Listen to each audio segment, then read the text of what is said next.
Okay, day 29. Here we are again, and today we are in Job 35 through 37, and we are ending the responses to Job, and the last one is with Elihu, who is the fourth young person to come along and argue at Job. Really is showing his inexperience, and it starts in chapter 35, and we'll go straight to verse 13. And he does say some things that are really good, and points out something major that, bad things happen with and without God's design, as far as he isn't necessarily going to keep you from having bad things that happen. But Elihu points out a few of these things. In verse 13, he says, "It is wrong, but it is wrong to say God doesn't listen." And that's true. God does listen. To say the Almighty isn't concerned. And yes, God is concerned.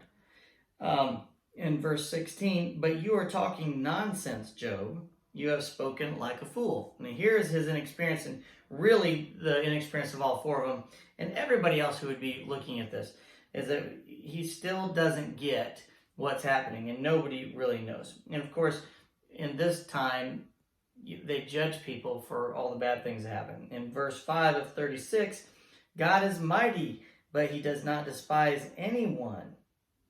He is mighty in both power and understanding." Well, first of all, for God not to despise anyone, this is false.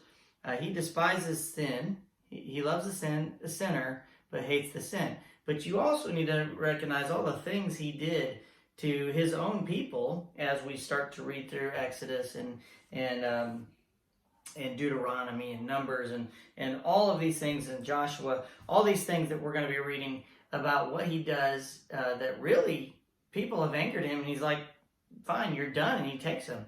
Even the person who laid out his hand and touched the ark, he killed him instantly for that. To say that he doesn't despise anyone is not true at all. We could go through the differences in the lineage and say, look, this person did this and God killed him.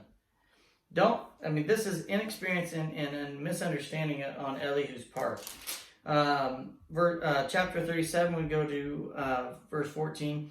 And this is quite a bit here. "Pay attention to this, Job. Stop and consider the wonderful miracles of God. Do you know how God controls the storm and causes the lightning to flash from his clouds?" And this is all really great stuff he's talking about. Did you know he did this? Do you know he does this? And he knows Job gets this. But he's pointing out, it's like, you seem to be arrogant in saying that you're so good. Well, don't you know that God is so great? Aren't you afraid of him? In verse 19, he says, "So teach the rest of us what to say to God. We are too ignorant to make our own arguments." I mean, what a fool and a horrible friend to Job Elihu has been here. And again, there's a few main points throughout the whole book of Job. One, they don't know what's happened to Job. They just look at him and say, obviously you sinned. So, and then they go back and forth just pointing out all the things that God is like. Sometimes they're right and sometimes they're wrong. How different is that from us? Not different at all. People with inexperience, and they lose their health or they lose somebody, and they point the finger at God, and they just don't get it, and they complain. And we've learned from all of that. It's like complaining isn't going to get you anywhere. And you need good friends in your life to be compassionate.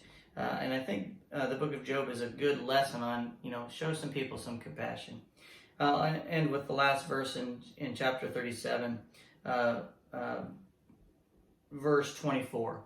He says, "No wonder people everywhere fear him. All who are wise show him reverence."